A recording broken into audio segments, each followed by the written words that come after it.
In today's session, we will learn about the life skill called coping with stress. This is the 10th and the last life skill identified by the World Health Organization.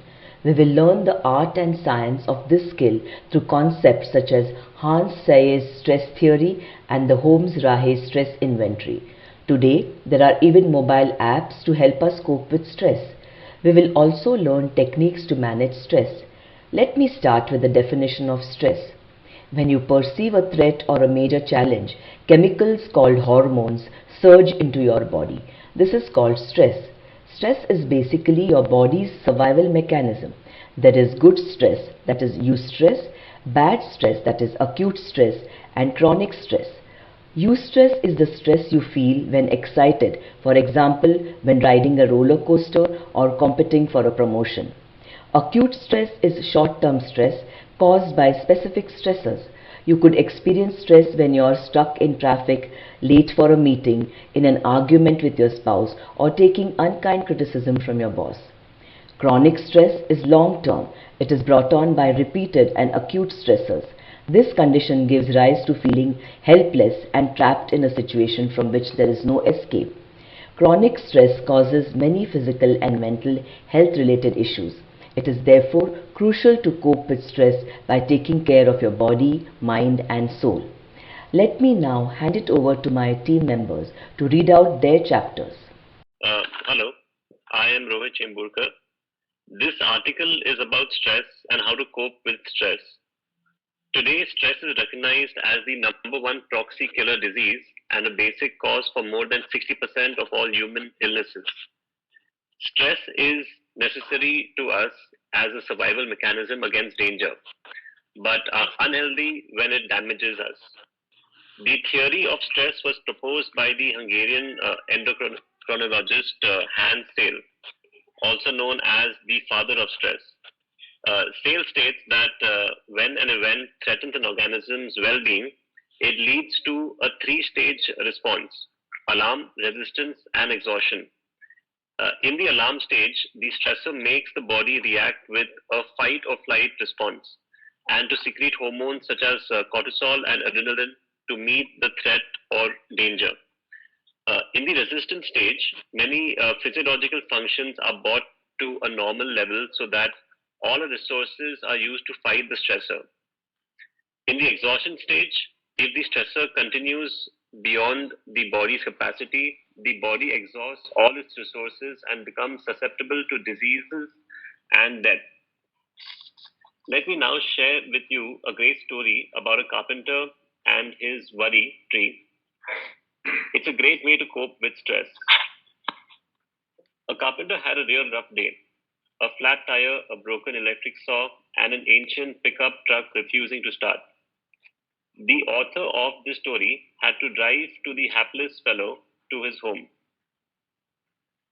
On arriving home, the carpenter invited the author in to meet the family. As they walked towards the front door, the carpenter paused briefly at a small tree, touching the tips of the branches with both hands. The author saw an amazing transformation in the carpenter as soon as he did this. From a dull, silent person, he became someone full of positive energy. Afterwards, when the carpenter walked to the author to his car, the author asked the carpenter about the strange incident about the tree. The carpenter laughed and said, "Oh, it is my worry tree. I hang all my worries of the day on that tree before entering my home. Then, in the morning, I pick them up again." What an amazing way to deal with stress. Let me end this chapter with a quote from Viktor Frankl. Between stimulus and response, there is a space. In that space is our power to choose our response. In our response lies our growth and our freedom. I am Maya Hoskote. Today I will speak about symptoms of stress, causes of workplace stress, and the Holmes-Rahe stress inventory. The American Institute of Stress lists 50 common symptoms of stress. Some of these are unexplained or frequent allergy attacks, depression, frequent or wild mood swings, forgetfulness, disorganization or confusion. feelings of loneliness or worthlessness, weight gain or loss without diet. The two major causes of workplace stress are workload and people issues. Simple acts such as better planning and learning to say no can take care of workload stress. Simple skill building such as interpersonal and communication skills can help us cope with people related stress. Of late, juggling between one's work life and personal life is gaining ground in creating stress. Psychiatrists Thomas Holmes and Richard Rahe conducted a fascinating study in which they identified 43 stressful life events that can contribute to illness. This is called the Holmes-Rahe Stress Inventory. Interestingly, the top three stressful life events from their list are related to marital relationships, namely death of a spouse, divorce, and marital separation. Other stressors include planning a holiday or vacation or change in frequency of arguments. Even change in eating habits induce stress. Stress related to death appears thrice in the list. For example, the death of a spouse, close family member, or a good friend. Something to think about: if we work to create memories of togetherness, we will not feel guilt when a dear one passes away. Stress related to a relationship with a spouse appears 9 times. For example, divorce, separation, marital reconciliation, trouble with in laws, pregnancy, or spouse losing their job.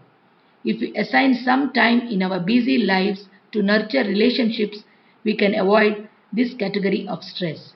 Work related stress appears 7 times. For example, dismissal, retirement, change in role at work, or trouble with the boss. If we can use the workplace as a career gym, we could minimize this stress. There are three workouts we can do at the workplace: career fitness to learn in demand skills, career well being to build soft skills, and career branding to build your social profile. I wish success in mastering the art of coping with stress. Let me end this chapter with a quote from Khalil Gibran. Our anxiety does not come from thinking of the future, but from wanting to control it. Thank you. Hello, I'm Mihir Borkar. This article is about stress and anxiety. It is also about the mobile apps that help us cope with stress. Stress and anxiety, are they different? The fight, flight, or freeze responses are the same for stress and anxiety. Even the physical sensations are similar, according to the Canadian Mental Health Association. Both can lead to sleepless nights, exhaustion, excessive worry, lack of focus, and irritability. But the causes for both differ.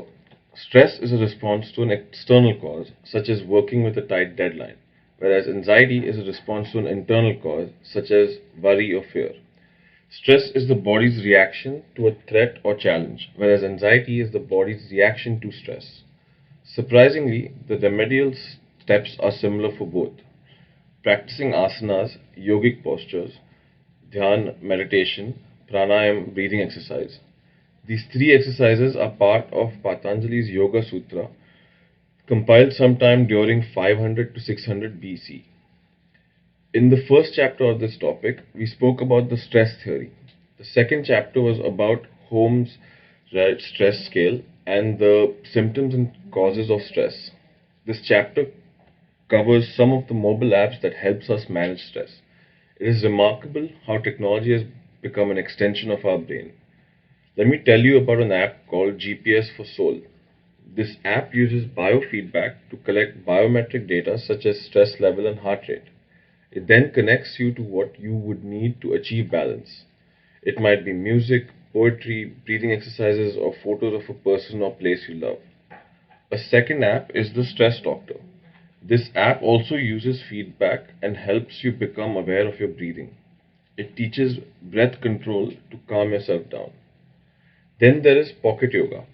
This app is a yoga guide that tracks your progress and allows you to share your achievements on social media. There are hundreds of guided meditation apps such as Headspace, Calm, or Buddhify that can help you in your meditation journey. And there are hundreds of fitness apps such as Fitbit and MyFitnessPal that help you keep fit. We just need to take that one step forward to greet our mobile partners and accept their support to combat stress. Let me end this chapter with a quote from Seneca: "We suffer more often in imagination than in reality." Today, I want to summarize two TED Talks on coping with stress. The first talk is about mindfulness by Andy Puddicombe, mindfulness expert. In this talk, Andy describes the transformative power of doing absolutely nothing for 10 whole minutes. We rely on our mind to make us feel happy, content, and emotionally stable. We also depend on our mind to make us focus, creative, and spontaneous, and to enable us to perform optimally. Our mind whizzes away like a washing machine all the time. Do we realize how much stress our mind has to endure? Should we not take time to look after something so precious? 10 minutes of mindfulness meditation each day can help us help our mind. Most people assume that mindfulness meditation is about stopping thoughts and getting rid of emotions. In reality, it is quite different. Mindfulness meditation is about taking note of the thoughts and emotions that flow through our mind. Do we not owe our mind this much at least? The second talk is by Kelly McGonigal, health psychologist Stanford, on how to make stress your friend.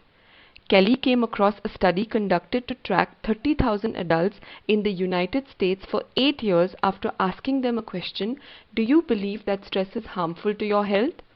They found that people who experienced a lot of stress but did not view it as harmful had a lower risk of dying of stress. These researchers observed that people died prematurely not from stress but from the belief that stress is bad for you. This study gave Kelly an insight: stress could be a friend and not an enemy. Further research on oxytocin, a stress hormone, gave her one more insight: stress makes you social. She found that when oxytocin is released during the stress response, it motivates you to seek support. Your stress response drives you to be with people who care about you. When you reach out to others to seek support or to help them, you release more oxytocin and your stress response becomes healthier. Let me end this chapter with a quote: anything that costs you your peace is too expensive. Hello, I'm Trupti Bantwal. Today I want to summarize two books on coping with stress. The first book is titled Why Zebras Don't Get Ulcers by Robert Sapolsky, primatologist, Stanford. Sapolsky says zebras fight or flee, we don't. This accumulates stress and causes harm. The book describes the unbelievable drama that takes place in a zebra's body when it sees a lion. The zebra's brain understands that it has minimal time to escape, so its body mobilizes its entire store of energy into getting the animal to run away with all possible speed. This means shutting down long term mechanisms and focusing on the now. Within seconds of receiving the stressor, the sympathetic neural system kicks into action to enable the zebra to run faster. The zebra's hormonal system kicks in. Multiple hormones acting at differing speeds trigger a feedback mechanism in the immune system. The heart shifts into higher gear so it can pump more blood into the vessels. These distribute increased quantities of blood and oxygen to the muscles. Insulin stimulates the transport and storage of food into building blocks. All these activities allow the zebra to run faster over longer distances and escape the lion. It is interesting to know how animals cope with stress. Alpha males often vent their frustration after losing a fight by beating younger males. Baboons build a large social circle. This social support makes stressors less stressful.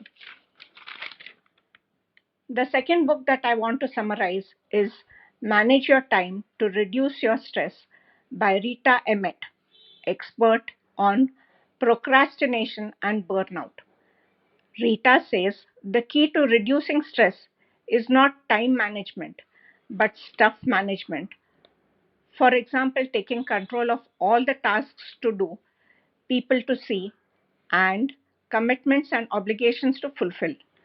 She says we cause stress within us when we do things against our value system, when we strive for perfection, or when we are overly competitive. The author gives us simple tips to avoid stress. Cut down on distractions that sap your energy. Streamline tasks in an organized manner. Be more selective about what you choose to do. Let me end this chapter with a quote from Charlie Chaplin. Nothing is permanent in this wicked world, not even our troubles. I am Vinod Hoskote. Today I want to summarize two movies on coping with stress. The first movie is Amelia.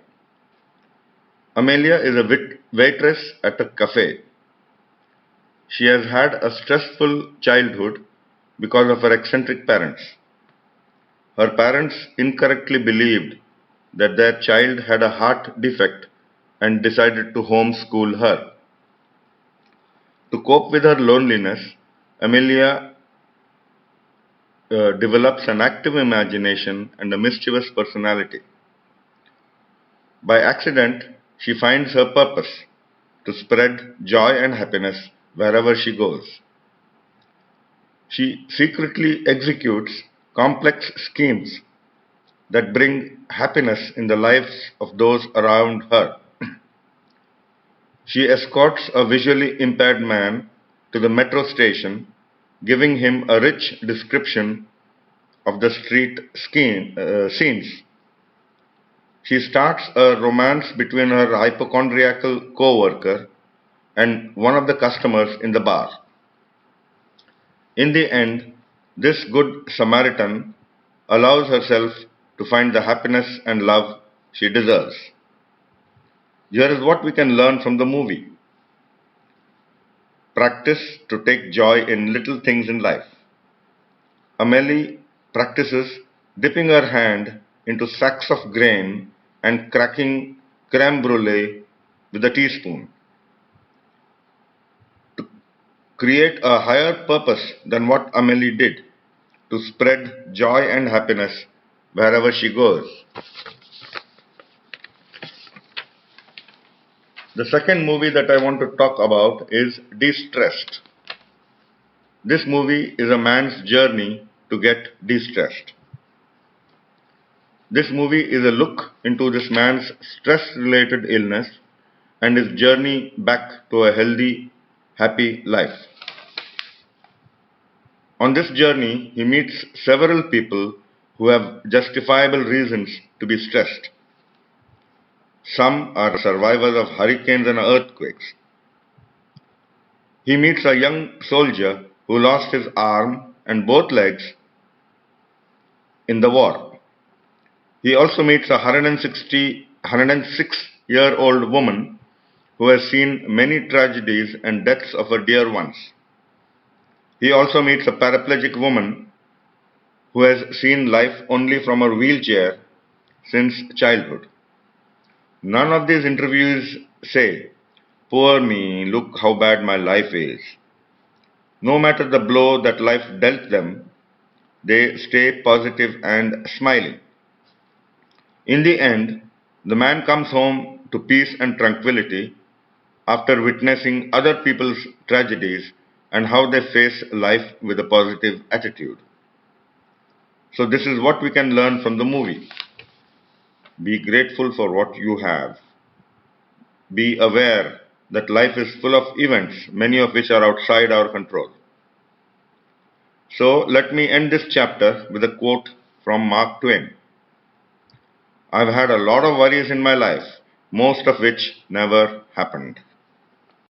Hello, I am Yatin Tagarse. I want to summarize about two mythological stories about coping with stress. The first story is about King Janak. Janak was sage Ashtavakra's disciple and a regular visitor to his ashram. Ashtavakra's other students were jealous of Janak because of Ashtavakra's love for Janak. Observing this jealousy, Ashtavakra played a trick on them. He told one of his students to come in during the discourse and shout, "Help! a monkey has come and taken away all your clothes. Hearing this, all rushed out to collect their clothes. The next day, the student came in and shouted, "O King Janak, your palace is on fire." Janak just glanced at the student and went back to his prayers. Ashtavakra turned to his disciples and said, "Yesterday you were worried about your lion clothes." King Janak showed no stress even when the whole of his palace was burning. Janak continued to study under Ashtavakra. The dialogue between Ashtavakra and Janak is known as Ashtavakra Gita. What can we learn from this story? Problems and crises are part of life. We must learn to accept them. There is no merit in getting stressed about what has already happened. My second story is about the Sumerian king Gilgamesh. This epic is about King Gilgamesh and his quest to become immortal. King Gilgamesh was a powerful king of Uruk. King Gilgamesh and his close friend Enkidu together slay Humbaba, the guardian of the sacred cedar. This enrages the gods and they kill Enkidu.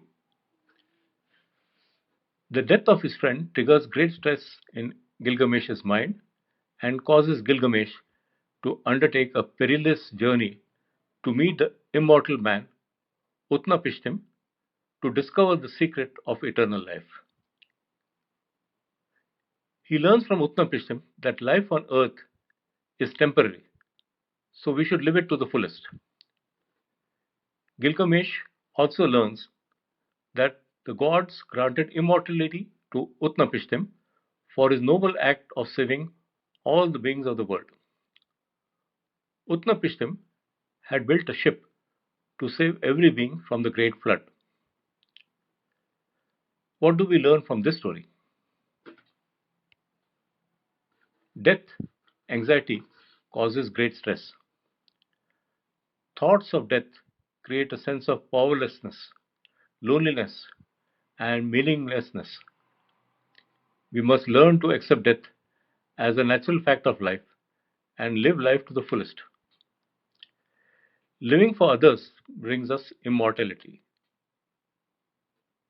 Let me end this chapter with a quote from Eckhart Tolle. Stress is caused by being here and wanting to be there. We hope that our efforts helped you understand the basics of coping with stress. If you could regularly listen to this audio and take care of yourself using the techniques we learned today, it will be our reward. Thank you. Hello, I am Nisha Kagal. Thank you for listening to all the chapters on the 10 life skills. I'd like to suggest the following steps that would make you the person to go to learn life skills. I plan to do it myself. 1. Allocate and fix some time in a day to listen to the audios. This will trigger some amazing insights and also build a discipline of doing a daily study. 2. Anytime you use a certain technique or model, keep a log of the same. This treasure will help you when teaching others. Some techniques that I can think of are the 5 whys, Socratic questioning, the secretary problem, morphological matrix, 6 thinking hats, Pixar's storytelling model, and BATNA, short for Best Alternative to a Negotiated Agreement. 3. Learn the definition of each skill by heart. This will amaze your fans. 4. Make it a habit to take a creativity walk at least once a week. Create at least one story a week using 2 random words to keep your creativity juice alive and keep a record of these. 5. Commit to a discipline of writing a daily journal to help in your self-awareness journey. And 6. Allocate some time every day to meditate, exercise, or do some asanas like the chakra asana to help you strengthen your coping skills. Best wishes to you from all my team members who created this treasure for you.